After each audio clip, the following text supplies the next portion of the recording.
الحمد لله نحمده ونستعينه ونستغفره ونؤمن به ونتوكل عليه ونعوذ بالله من شرور أنفسنا ومن سيئات أعمالنا من يهده الله فلا مضل له ومن يضلله فلا هادي له ونشهد أن لا إله إلا الله وحده لا شريك له ونشهد أن سيدنا وسندنا ونبينا وشفيعنا ومولانا محمدا صلى الله عليه وعلى آله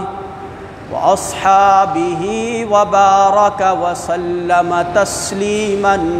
كثيرا أما بعد فأعوذ بالله من الشيطان الرجيم بسم الله الرحمن الرحيم قل إن صلاتي ونسكي ومحياي ومماتي لله رب العالمين لا شريك له وبذلك أمرت وأنا أول المسلمين صدق الله العظيم الله أكبر الله أكبر لا إله إلا الله والله أكبر الله أكبر ولله الحمد اللهم صل على محمد وعلى آل محمد كما صليت على إبراهيم وعلى آل إبراهيم إنك حميد مجيد اللهم بارك على محمد وعلى آل محمد كما باركت على إبراهيم وعلى آل إبراهيم إنك حميد مجيد محترم عزیزوں، بزرگوں، نوجوانوں اور بچوں، پردہ دار ماؤں اور بہنوں، اللہ رب العالمین کا فضل و کرم ہے اور اس کی بے پایا نعمتیں ہیں کہ اللہ رب العالمین نے ہمیں عید الاضحیٰ منانے کا اور قربانی کرنے کا اور حضرت ابراہیم علیہ السلام کی سیرت اور ان کے اسوے پر عمل کرنے کا موقع عطا فرمایا۔ اللہ رب العالمین نے قرآن کریم میں یہ بات ارشاد فرمائی ہے کہ یا ایھا الذین آمنوا ادخلوا فی السلم کافہ، کہ لوگوں جو ایمان لے کر آئے ہو دین میں پورے کے پورے داخل ہو جاؤ، اسلام میں پورے کے پورے داخل ہو جاؤ۔ اسلام کا مطلب اور اسلام کی حقیقت ہمارے سامنے جو آتی ہے وہ یہ ہے کہ اسلام کے ٹوٹل 6 شعبے ہیں کہ جن پر عمل کرنے کے نتیجے میں ہم اس آیت کے مصداق ٹھہرتے ہیں کہ یا ایھا الذین آمنوا ادخلوا فی السلم کافہ، کہ لوگوں جو ایمان لے کر آئے ہو دین میں پورے کے پورے داخل ہو جاؤ۔ وہ 6 شعبے اسلام کے وہ کون سے ہیں؟ ان میں سے پہلا اسلام کا شعبہ ایمانیات کا شعبہ ہے۔ ایمانیات کا مطلب یہ جو ہم ایمان مفصل اور ایمان مجمل پڑھتے ہیں کہ آمنت باللہ وملائکتہ وکتبہ ورسلہ والیوم الآخر والقدر خیرہ وشرہ من اللہ تعالی والبعث بعد الموت۔ بچپن سے ہی ہمیں یہ دعا یاد کروائی جاتی ہے، یہ دراصل ایمانیات ہیں۔ یعنی ہم میں سے ہر شخص وہ اللہ پر ایمان لے کر آئے، اللہ کے رسولوں پر ایمان لے کر آئے، اللہ رب العالمین کی کتابوں پر جو نبی کریم صلی اللہ علیہ وسلم اور جو دیگر انبیاء علیہم الصلاۃ والسلام پر نازل ہوئی ان پر ایمان لے کر آئے، اور آخرت کے ظہور پر یقین رکھے اور اس بات پر یقین رکھے کہ دنیا کے اندر اور زندگی کے اندر جو کچھ ہوتا ہے وہ اللہ رب العالمین کی جانب سے ہوتا ہے، یعنی تقدیر پر بھی ایمان رکھا جائے۔ یہ اسلام کا، دین کا پہلا شعبہ ہے کہ انسان ایمانیات کو مانے اور ایمانیات کے اوپر ایمان لے کر آئے، یعنی اللہ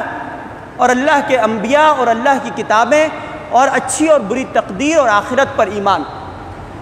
اسلام کا جو دوسرا شعبہ ہے وہ شعبہ عبادات سے تعلق رکھتا ہے۔ عبادات کے اندر 4 چیزیں بیان کی جاتی ہیں، نمبر 1 نماز، دوسرا زکوٰۃ، تیسرا روزہ اور چوتھا حج۔ یعنی اسلام کا دوسرا شعبہ عبادات سے تعلق رکھتا ہے اور اس کے اندر 4 باتیں نماز، روزہ، زکوٰۃ اور حج شامل ہے۔ اور اگر آپ قرآن کریم کے اندر دیکھیں اور نبی کریم صلی اللہ علیہ وسلم کی احادیث کے اندر دیکھیں تو یہ جو 4 عبادات ہیں، ان چاروں عبادات کے درمیان بہت ہی عمدہ اور بہترین ربط موجود ہے۔ ایک بہترین کشش ان عبادات کے درمیان اللہ رب العالمین نے مختلف اعتبار سے رکھی ہیں۔ مثلا اگر نماز کو، روزے کو دیکھا جائے تو نماز اور روزہ یہ 2 عبادات بدنی عبادات ہیں۔ بدنی عبادات کا مطلب یہ کہ جن عبادات میں انسان کا مال خرچ نہیں ہوتا، ایسی عبادات جو ہیں یہ بدنی عبادات، تو نماز اور روزہ یہ بدنی عبادات ہیں۔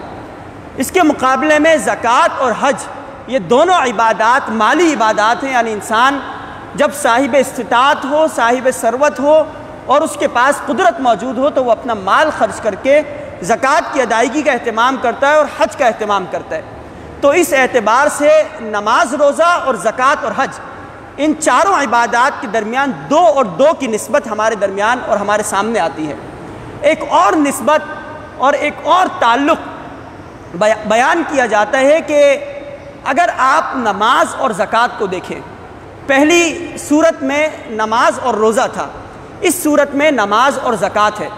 نماز اور زکوٰۃ ایک ایسی عبادت ہے کہ قرآن کریم میں بارہا ان دونوں عبادات کا ذکر کیا گیا ہے۔ جہاں اللہ رب العالمین نے نماز کا حکم دیا کہ اقیموا الصلاۃ، وہیں پر اللہ رب العالمین نے زکوٰۃ کا بھی حکم دیا کہ آتوا الزکاۃ، کہ زکوٰۃ کا نظام قائم کرو اور زکوٰۃ کی ادائیگی کا اہتمام کرو۔ اس کے مقابلے میں روزہ اور حج یہ 2 ایسی عبادات کہ قرآن کریم میں انتہائی کم مقامات پر ان دونوں عبادات کا تذکرہ ہمیں ملتا ہے۔ پورے قرآن میں صرف 1 رکوع ہے، 6 آیات پر مشتمل، اس رکوع کے اندر روزے کا ذکر ہے، اس کے علاوہ کسی اور مقام پر روزے کا ذکر ہمیں نہیں ملتا۔ اسی طرح سورہ حج کے اندر 2 رکوع ہیں، 1 رکوع یہ جو ہم قربانی کرتے ہیں اور حج کرتے ہیں اس کے حوالے سے ہے، اور 1 رکوع جو ہے حج کے اندر جو قربانی کی جاتی ہے اس کے حوالے سے، یعنی 2 رکوع اور چند اور آیات ہیں کہ جس میں حج کی عبادت کا ذکر ہمیں ملتا ہے۔ یعنی اس اعتبار سے بھی 2 اور 2 کی نسبت ہے کہ نماز اور زکوٰۃ یہ 2 ایسی عبادات کے بارہا قرآن کریم میں اس کا ذکر کیا گیا، اور اس کے مقابلے میں روزہ اور حج یہ ایسی عبادات کے انتہائی کم تعداد میں ان کا ذکر کیا گیا۔ لیکن ان دونوں عبادات کے ساتھ اللہ رب العالمین نے عید کو جوڑ دیا، یعنی جب مسلمان روزے رکھتے ہیں 29 ایام یا 30 ایام کے روزے، تو اس کے بعد اللہ رب العالمین نے انعام کے طور پر عید الفطر کو اس کے ساتھ جوڑ دیا، اور جب مسلمان حج کی ادائیگی کا اور حج کے فریضے کا اہتمام کرتے ہیں تو اس کے فوراً بعد انعام کے طور پر اللہ رب العالمین نے عید الاضحیٰ کو جوڑ دیا۔ تو اس لحاظ سے اگرچہ روزے کا اور دیگر عبادات میں سے حج کا انتہائی کم ذکر ہمیں ملتا ہے، لیکن ان دونوں عبادات کے ساتھ اللہ رب العالمین نے دونوں عیدوں کو یعنی عید الفطر کو اور عید الاضحیٰ کو جوڑ دیا۔ اور اگر آپ قربانی کو دیکھیں کہ عید الاضحیٰ میں جو قربانی کی جاتی ہے، عموماً قربانی کے حوالے سے بہت بڑا منفی پروپیگنڈا ہمارے سامنے آتا ہے، اور جب بھی قربانی کا موقع آئے تو ہمارے سامنے مختلف تصاویر اور مختلف جملے، یعنی جو لوگ لبرل ذہن کے ہوتے ہیں اور بے دین قسم کے لوگ ہوتے ہیں اور دین سے دوری کے نتیجے میں ان کی طرف سے یہ سازش کی جاتی ہے اور اس قسم کے جملے سامنے آتے ہیں کہ اتنے زیادہ جانور ذبح کیے جائیں اور اتنا زیادہ پیسہ جانوروں کو ذبح کرنے پر لٹا دیا جائے، تو اس سے بہتر ہے کہ انسان کسی غریب کی مدد کر لے۔ یعنی اس قسم کے جملے لبرل طبقے کی جانب سے ہمارے سامنے آتے ہیں اور پوری دنیا کے اندر مسلمانوں کے درمیان پھیلا دیے جاتے ہیں اور منفی پروپیگنڈا کیا جاتا ہے۔ ایک تصویر، شاید پرانی تصویر ہو، سوشل میڈیا پر آئی، ایک کولر، واٹر کولر ایک جگہ پر لگا ہوا تھا اور اوپر جملہ یہ لکھا تھا کہ میں نے اس بات کو ترجیح دی کہ قربانی میں پیسے ضائع کرنے کے بجائے لوگوں کے لیے پانی کا انتظام کر دیا جائے اور ٹھنڈے پانی کے کولر کا اہتمام کیا جائے، لہذا میں نے اس غرض سے اپنا پیسہ خرچ کر دیا۔ لیکن اگر آپ دیکھیں نبی کریم صلی اللہ علیہ وسلم کی سیرت کو اور حضرت ابراہیم علیہ السلام کی سیرت کو اور سنت کو، تو ہمارے سامنے بات آتی ہے کہ قربانی ایک ایسا عمل ہے جو اللہ رب العالمین کو سب سے زیادہ محبوب عمل ہے۔ اور ایک چھوٹا سا کتابچہ ہے مسائل قربانی کے نام سے، مولانا سید ابو العلا مودودی رحمۃ اللہ علیہ نے وہ کتابچہ لکھا اور انتہائی علمی نقطے اس کتابچے کے اندر موجود ہیں، اور اس کتابچے کا آغاز ہی اس انداز سے کیا گیا کہ یہ جو منفی پروپیگنڈا اور سازشیں لبرل طبقے کی جانب سے کی جاتی ہیں قربانی کے حوالے سے، ان کا جواب کیا ہے اور وہ سازشیں کیوں کی جاتی ہے۔ تو مولانا سید ابو العلا مودودی رحمۃ اللہ علیہ نے اس کتابچے میں ایک بہت بہترین اور عمدہ جملہ لکھا اور کہا کہ اگر اللہ رب العالمین نے کوئی عبادت فرض کی ہے، آپ اس عبادت کے مقابلے میں لاکھوں روپیہ خرچ کر دیں، کروڑوں روپیہ خرچ کر دیں، تو اس لاکھوں اور کروڑوں روپے کی کوئی اہمیت نہیں ہے۔ اس سے زیادہ اہمیت اس بات کی ہے کہ آپ اس عبادت کو پورا کریں اور اللہ رب العالمین نے جو عبادت فرض کی ہے اس کو بجا لائیں۔ یعنی لاکھوں کروڑوں روپے آپ اس کے مقابلے میں لٹا دیں، اس کے بدلے آپ کو ذرہ برابر بھی نیکی نہیں ملے گی اگر آپ عبادت کا مقابلہ پیسوں سے کرنا شروع کر دیں اور لاکھوں روپے دیگر چیزوں کے اندر لٹا دیں۔ اور مولانا سید ابو العلا مودودی رحمۃ اللہ علیہ نے انتہائی مدلل انداز سے، انتہائی بہترین استدلال اور دلائل کے ذریعے اور احادیث کے ذریعے اس بات کو ثابت کیا ہے کہ قربانی کے ایام میں قربانی کرنا یہ انتہائی بہترین اور افضل عمل ہے۔ اور یہ ایک ایسے عالم ہمارے درمیان گزرے ہیں کہ آپ کسی بھی موضوع پر کوئی بھی حوالے سے، کسی بھی حوالے سے تحقیق کرنا چاہے تو ان کی کتاب کا مطالعہ آپ کریں تو آپ کو شروع سے لے کر آخر تک اس موضوع کی تمام تر تفصیلات اور تمام تر جزیات آپ کو اس کے اندر مل جائیں گی۔ یعنی ہر موضوع پر انہوں نے اپنے قلم کا استعمال کیا اور قلم کے ذریعے جہاد کیا۔ تقریباً 90 سے 100 کے لگ بھگ کتابیں ہیں جو ہر موضوعات پر انہوں نے دین کے حوالے سے کتابیں لکھی ہیں۔ تو قربانی کے حوالے سے جو منفی پروپیگنڈا کیا جاتا ہے، اس کے باوجود بھی ہمارے لیے یہ خوشی کا موقع ہے کہ اللہ رب العالمین نے قربانی کو جو فرض کیا اور مسلمانوں نے ان 3 ایام میں اتنا زیادہ پیسہ اللہ کی راہ میں لٹایا اور قربانی کی کہ انسان کی عقل حیران رہ جاتی ہے۔ اور آپ دیکھیں کہ اگر جانور اللہ رب العالمین کے نام پر ذبح کیا جائے، جتنے بھی جانور اس دنیا کے اندر موجود ہیں، جن جانوروں کو اللہ کے نام پر ذبح کیا جائے، اللہ کا نام اس جانور پر لیا جائے، تو اس جانور کی نسل کے اندر برکت پیدا ہو جاتی ہے۔ گائے کو جس قدر آپ ذبح کریں، جتنی تعداد میں کروڑوں گائیں جو ہے عید الاضحیٰ کے موقع پر ذبح کی جاتی ہیں، لیکن اس کی نسل میں ایسی برکت شروع ہو جاتی ہے کہ بہت زیادہ تعداد اس کی بڑھتی، اسی طرح بکری، اسی طرح دیگر اونٹ اور دیگر چیزیں جو اللہ رب العالمین کی راہ میں ذبح کی جائیں اور اللہ کا نام لے کر ذبح کیا جائے، تو اس سے ہمیں یہ بات پتہ چلتی ہے کہ ہم اپنی زندگی میں ہر عمل پر اللہ رب العالمین کا نام ضرور لیں۔ جس کام کو بھی شروع کریں تو بسم اللہ کا لفظ اپنی زبان سے نکالتے ہوئے اس کام کا آغاز کریں۔ اور نبی کریم صلی اللہ علیہ وسلم کی روایت بھی ہے کہ جب آپ اپنے گھر کے اندر داخل ہوں یا گھر سے باہر نکلیں تو بسم اللہ کا اہتمام کیا کریں۔ اس کی وجہ سے اللہ رب العالمین یہ جو برے اثرات ہوتے ہیں، جنات ہوتے ہیں اور جو جادو ٹونے کا اثر ہوتا ہے، بسم اللہ کے نتیجے میں ان تمام چیزوں کو اللہ رب العالمین دور ہٹا دیتے ہیں۔ تو قربانی ایک ایسا فریضہ اور ایک ایسی عبادت کہ جس کے نتیجے میں اللہ رب العالمین نے بے انتہا ثواب ہمارے لیے رکھا۔ اور آپ دیکھیں کہ اسلام یہ دراصل ہے ہی قربانی والا دن۔ نماز کو اللہ رب العالمین نے فرض کیا، آپ نماز کی پابندی کا اہتمام کرتے ہیں، تو اس کا مطلب کہ آپ اپنے نفس کو قربان کر رہے ہیں، آپ اپنے وقت کو قربان کر رہے ہیں اور اللہ رب العالمین کے حضور نماز کے لیے کھڑے ہو رہے ہیں۔ آپ زکوٰۃ ادا کرتے ہیں تو گویا کہ آپ اپنے مال کی قربانی دیتے ہیں، آپ حج کرتے ہیں تو گویا کہ اپنے مال کی قربانی، آپ جب جہاد کرتے ہیں تو گویا کہ اپنے جسم کی قربانی دے رہے ہیں۔ یعنی زندگی کے ہر معاملے کے اندر ہم جو بھی عمل کریں، یا تو جسمانی قربانی، یا تو مالی قربانی، یا اپنے ذہن کی قربانی، یا اپنے کسی خواہش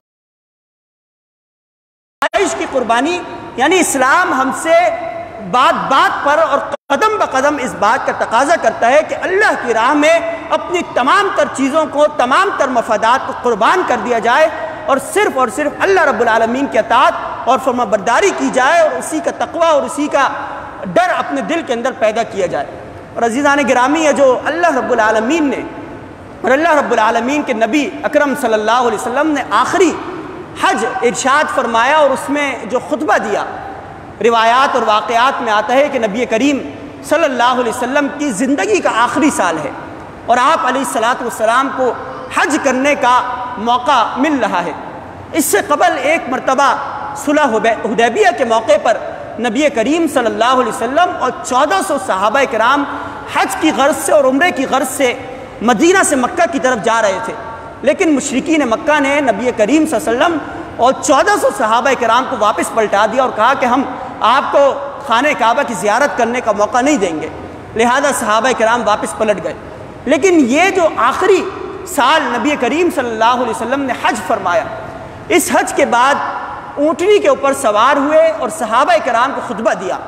اور خطبے کا آغاز اللہ رب العالمین کی حمد و ثنا سے کیا۔ اور آپ اگر اس خطبے کو دیکھیں،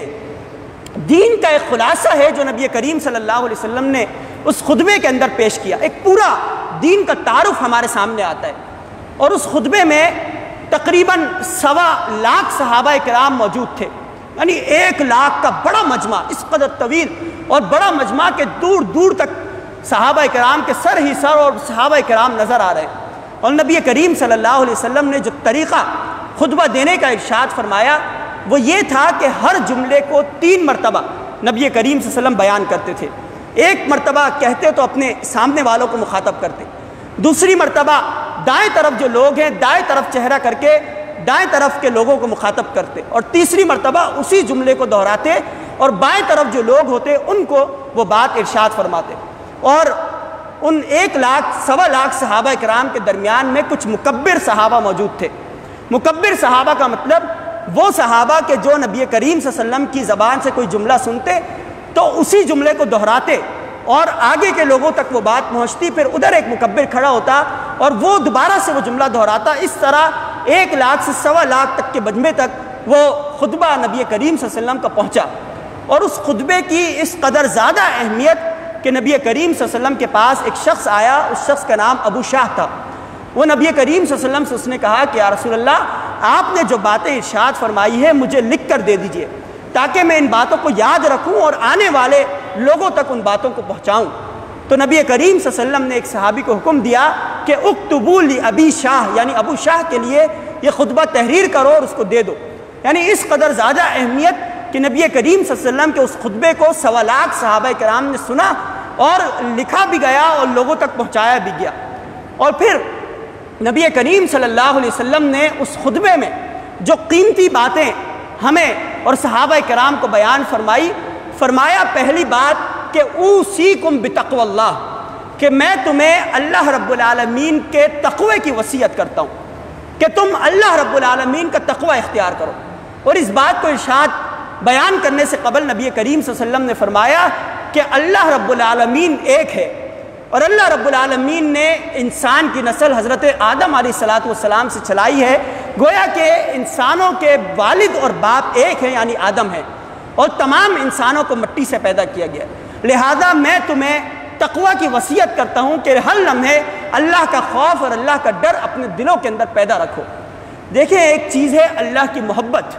اور دوسری چیز ہے اللہ کا ڈر اور اللہ کا خوف۔ ان دونوں چیزوں میں بنیادی ایک معمولی سا فرق ہے۔ اللہ کی محبت کا مطلب یہ ہے کہ جب کسی دل کے اندر اللہ کی محبت پیدا ہو جائے تو وہ دل نیکیوں کے اوپر بہت زیادہ پیش قدمی اور سبقت کرنے والا بن جاتا ہے۔ یعنی اگر کسی انسان کے اندر اللہ کی محبت ہو تو وہ نیکیوں کی طرف انتہائی تیزی سے عمل کرنا شروع کر دیتا ہے اور سبقت کرنا شروع کر دیتا ہے۔ اور جب کسی انسان کے اندر اللہ کا خوف پیدا ہو جائے اور اللہ کا ڈر پیدا ہو جائے تو ایسا انسان گناہوں سے بچنا شروع ہو جاتا ہے۔ یعنی اس کے دل کے اندر اس ڈر کے نتیجے میں بات پیدا ہو جاتی ہے کہ اگر میں نے کوئی گناہ کا کام کیا تو اللہ کا غضب، اللہ کا غصہ یا اللہ کا عذاب وہ میری طرف متوجہ ہو جائے گا۔ لہذا محبت کے نتیجے میں اللہ کی محبت جو ہے انسان کو نیکیوں کی طرف ابھارتی ہے، اور اللہ کا ڈر انسان کو گناہوں سے روکنے والا اور بچانے والا ہے۔ تو نبی کریم صلی اللہ علیہ وسلم نے پہلی وصیت فرمائی کہ اوصیکم بتقوی اللہ، یعنی آپ دیکھیں کہ انسان وصیت کب کرتا ہے؟ جب کسی شخص کا آخری وقت آئے، آخری وقت میں وہ اپنی زبان سے جو الفاظ ادا کرتا ہے، عموماً وہ الفاظ وصیت کے الفاظ ہوتے ہیں کہ اپنی اولاد کو کوئی شخص وصیت کر کے جاتا ہے کہ اس طرح رہنا، اور آپس میں جائیداد کے حوالے سے، میراث اور ترکے کے حوالے سے لڑائی جھگڑا نہ کرنا، یا فلاں اور فلاں کے حقوق کو پورا کرنا۔ تو جب انسان اس دنیا سے جا رہا ہو تو وہ وصیت کر کے جاتا ہے۔ تو نبی کریم صلی اللہ علیہ وسلم نے بھی صحابہ کرام کو وصیت کی کہ میں تمہیں پہلی وصیت یہ کرتا ہوں کہ اللہ کا ڈر اپنے دلوں کے اندر پیدا کرنا۔ دوسری وصیت نبی کریم صلی اللہ علیہ وسلم نے فرمائی کہ اوصیکم، کہ میں تمہیں وصیت کرتا ہوں کہ عورتوں کے حوالے سے ہمیشہ بھلائی کا معاملہ اختیار کرنا اور خیر کا معاملہ اختیار کرنا، یعنی اپنی بیویوں کے حوالے سے بھلائی کا اور خیر کا رویہ اختیار کرنا۔ اور نبی کریم صلی اللہ علیہ وسلم نے فرمایا کہ سب سے زیادہ اپنے اہل و عیال سے، اپنے گھر والوں سے صلہ رحمی کرنے والا اور بہتر تعلق رکھنے والا میں ہوں، یعنی نبی کریم صلی اللہ علیہ وسلم ہے۔ لہذا اسوہ ہمارے لیے یہ چھوڑا کہ گھر کے اندر اگر کوئی خاتون موجود ہے تو ان کے ساتھ صلہ رحمی سے پیش آیا جائے، محبت سے پیش آیا جائے۔ اور نبی کریم صلی اللہ علیہ وسلم نے اپنی آخری وصیتوں میں سے یہ وصیت فرمائی کہ خواتین کے ساتھ، اپنی بیویوں کے ساتھ خیر کے ساتھ اور بھلائی کے ساتھ پیش آنا۔ پھر نبی کریم صلی اللہ علیہ وسلم نے وصیت فرمائی کہ لوگوں، تمہارے درمیان اگر فضیلت کا کوئی معیار ہے تو وہ تقوی ہے۔ اگر کسی شخص کے اندر تقوی زیادہ ہے تو گویا کہ وہ سب سے زیادہ افضل سمجھا جائے گا۔ کالا ہونا یا گورا ہونا، امیر ہونا یا غریب ہونا، عجمی ہونا یا عربی ہونا، یہ تمام کی تمام چیزیں فضیلت کے اعتبار سے کوئی حیثیت نہیں رکھتی۔ اصل فضیلت یہ ہے کہ تمہارے دلوں کے اندر اللہ کا خوف اور اللہ کا تقوی پیدا ہو جائے۔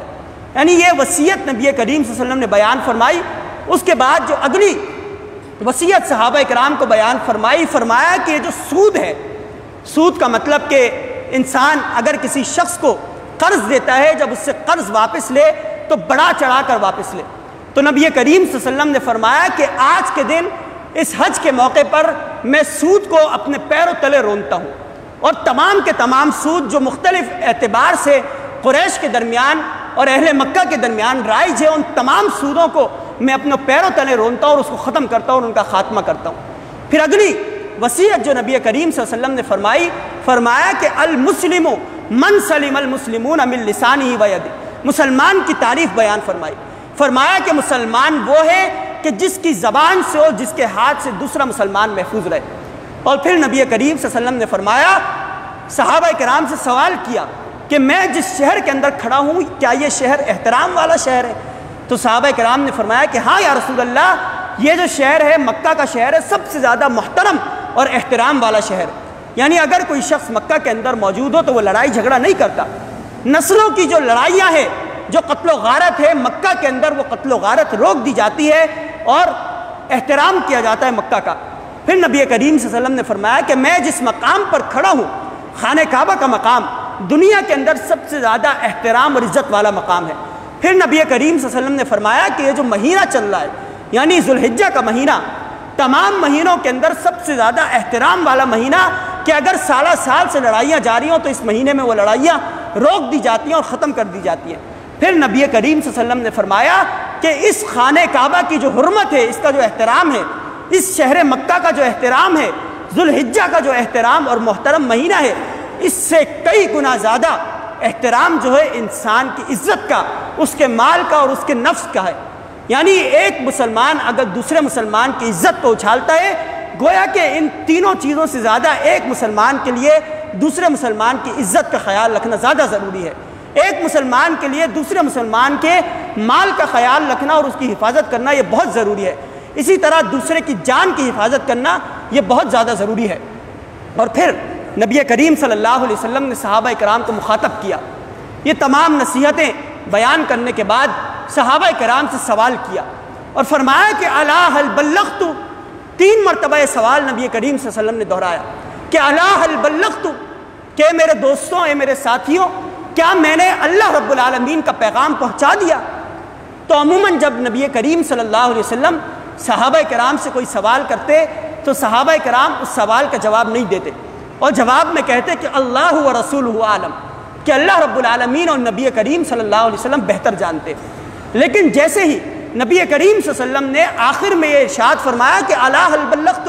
کیا میں نے رسالت کا حق ادا کر دیا، کیا میں نے تبلیغ کا حق ادا کیا، کیا میں نے دعوت لوگوں تک پہنچا دی، تو تمام کے تمام صحابہ نے بیک زبان ہو کر کہا کہ فَإِنَّا نَشْهَدُ، کہ بے شک ہم گواہی دیتے ہیں اس بات کی کہ ارسلت الرسالہ، کہ آپ نے رسالت کا حق ادا کر دیا اور رسالت کا اور پیغام اللہ رب العالمین کا ہم تک پہنچایا، وَأَدَّيْتَ الْأَمَانَةَ، اور آپ نے امانت کو بھی پورا کیا۔ اور پھر نبی کریم صلی اللہ علیہ وسلم کو صحابہ کرام نے فرمایا کہ وَنَصَحْتَ الْأُمَّةَ، کہ آپ نے امت کی خیر خواہی کی، وَكَشَفْتَ الْغُمَّةَ، اور جو تباہ کاریاں اور جو پریشانیاں اور جو ظلمتیں امت کی طرف آنے والی ہیں، آپ علیہ الصلوۃ والسلام نے ان کو بھی واضح اور کھول کھول کر ہمارے سامنے بیان کر دیا۔ یعنی صحابہ کرام نے 4 جواب نبی کریم صلی اللہ علیہ وسلم کو بیان فرمائے۔ پہلا جواب کہ ارسلت الرسالہ، ہم گواہی دیتے ہیں کہ آپ نے اللہ کا پیغام پہنچا دیا۔ ادیت الامانہ، آپ نے امانت کو پورا کیا۔ اور تیسرا جواب کہ ونصحت الامہ، آپ نے امت کی خیر خواہی کی۔ اور چوتھا جواب کہ وکشفت الغمہ، کہ آپ نے تمام کی تمام جو بری چیزیں ہیں ان سے ہمیں آگاہ کیا اور ان کو دور کر دیا۔ پھر روایات اور واقعات میں آتا ہے کہ نبی کریم صلی اللہ علیہ وسلم نے اپنی شہادت کی انگلی کو بلند کیا اور پہلے آسمان کی طرف اسے اٹھایا اور پھر لوگوں کی طرف اٹھایا اور اللہ رب العالمین سے فرمایا کہ یا اللہ اشہد۔ 3 مرتبہ نبی کریم صلی اللہ علیہ وسلم نے یہ جملہ ارشاد فرمایا کہ اللہ گواہ رہنا، اے اللہ گواہ رہنا، اے اللہ اس بات کا گواہ رہنا کہ تمام کے تمام لوگ اس بات کی گواہی دیتے ہیں کہ میں نے شہادت کو، فریضہ شہادت کو پورا کیا اور لوگوں تک اللہ کا پیغام پہنچایا۔ اور پھر نبی کریم صلی اللہ علیہ وسلم نے آخری جملہ جو صحابہ کرام کو فرمایا کہ فَلْيُبَلِّغُ الشَّاهِدُ الْغَائِبَ، کہ میں تمہیں یہ آخری نصیحت کر کے جا رہا ہوں کہ فَلْيُبَلِّغُ الشَّاهِدُ الْغَائِبَ، کہ یہاں پر جو لوگ موجود ہیں، جو حاضر ہیں، یعنی جو شاہد ہیں، الغائبہ، وہ غائب لوگوں تک میرا یہ پیغام پہنچائے۔ یعنی غائب سے مراد ایک تو وہ لوگ ہیں کہ جو اس حج کے اندر شریک نہ ہوئے،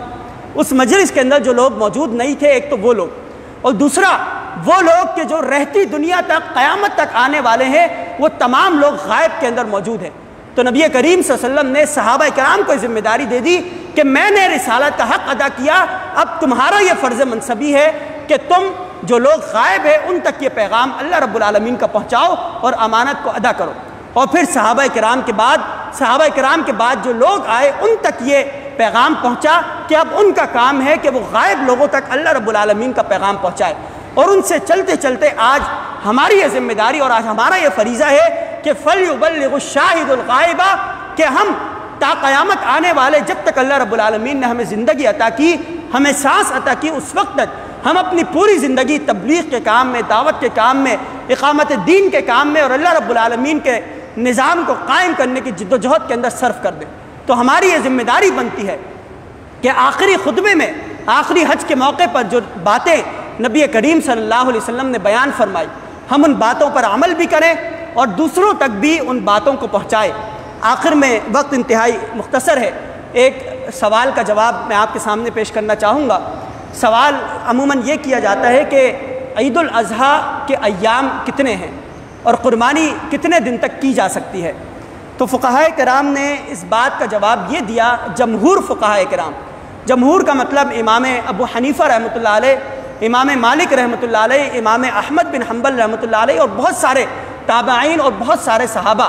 ان کا نقطہ نظر یہ ہے کہ عید الاضحیٰ میں صرف 3 ایام ہیں جن میں قربانی کی جا سکتی ہے، یعنی 10 ذی الحجہ، 11 ذی الحجہ اور 12 ذی الحجہ، اور 12 ذی الحجہ کی مغرب تک قربانی کی جا سکتی ہے، اس کے بعد قربانی کرنے کی اجازت نہیں ہے۔ اگر کسی شخص نے قربانی نہیں کی، غفلت اختیار کی، تو ایسے شخص کو چاہیے کہ جب تیسرا دن مغرب کا وقت آئے اور اس نے قربانی نہیں کی تو قربانی کے جو پیسے ہیں وہ اس کو صدقہ کر دے، ذاتی طور پر ان پیسوں کو استعمال نہ کرے۔ اس کے علاوہ امام شافعی رحمۃ اللہ علیہ اور ہمارے جو اہل حدیث حضرات ہیں ان کا یہ نقطہ نظر ہے کہ عید الاضحیٰ میں چوتھے دن بھی، یعنی جو 13 ذی الحجہ ہے اس میں بھی قربانی کی جا سکتی ہے، اور عموماً چوتھے دن وہ اونٹ کی قربانی کیا کرتے ہیں۔ اور ایک روایت نبی کریم صلی اللہ علیہ وسلم کی جو ابن ماجہ میں موجود ہے، وہ اس روایت کا ذکر کرتے ہوئے کہتے ہیں کہ چوتھے دن بھی عید الاضحیٰ میں قربانی کی جا سکتی ہے، لیکن جمہور کا نقطۂ نظر یہ ہے کہ چوتھے دن قربانی کرنا نبی کریم صلی اللہ علیہ وسلم سے ثابت نہیں ہے، اور جو روایت بیان کی جاتی ہے وہ کمزور اور ضعیف درجے کی روایت ہے۔ اس کے مقابلے میں موطا امام مالک حدیث کی ایک کتاب ہے، سب سے پہلی کتاب، یعنی سب سے پہلی کتاب جو حدیث کے حوالے سے لکھی گئی ہے وہ امام مالک رحمۃ اللہ علیہ کی کتاب ہے موطا امام مالک کے نام سے۔ اس کتاب کے اندر دو روایات موجود ہیں، ایک روایت حضرت علی رضی اللہ تعالیٰ عنہ سے مروی ہے، اور دوسری روایت حضرت عبداللہ بن عمر رضی اللہ تعالیٰ عنہ سے مروی ہے، اور دونوں روایات کا خلاصہ یہ ہے کہ الاضاحی یومان بعد یوم الاضحیٰ، کہ قربانی عید الاضحیٰ کے بعد صرف 2 دن تک کی جا سکتی ہے۔ عید الاضحیٰ کا مطلب یہ جو پہلا دن ہوتا ہے 10 ذی الحجہ، یہ عید الاضحیٰ کا دن ہے، اس کے بعد جو 2 ایام ہے وہ عید کے ایام نہیں ہیں بلکہ قربانی کے ایام ہیں۔ اسی طرح عید الفطر بھی 1 دن ہے، اس کے بعد جو 2 دن ہم مناتے ہیں وہ عید کے دن نہیں کہلاتے بلکہ عید کے دن جو ہے وہ صرف 2 دن ہیں، یعنی عید الفطر کا پہلا دن اور عید الاضحیٰ کا پہلا دن، یہ 2 ایام جو ہے عید کے ایام کہلاتے ہیں۔ ان 2 ایام میں روزہ رکھنا یہ منع ہے، اس کے بعد اگر کوئی شخص روزہ رکھتا ہے دوسرے دن یا تیسرے دن تو وہ روزہ رکھ سکتا ہے۔ تو حضرت علی اور حضرت عبداللہ بن عمر رضی اللہ عنہما کی روایت سے یہ بات پتہ چلتی ہے کہ عید الاضحیٰ کے دن کے بعد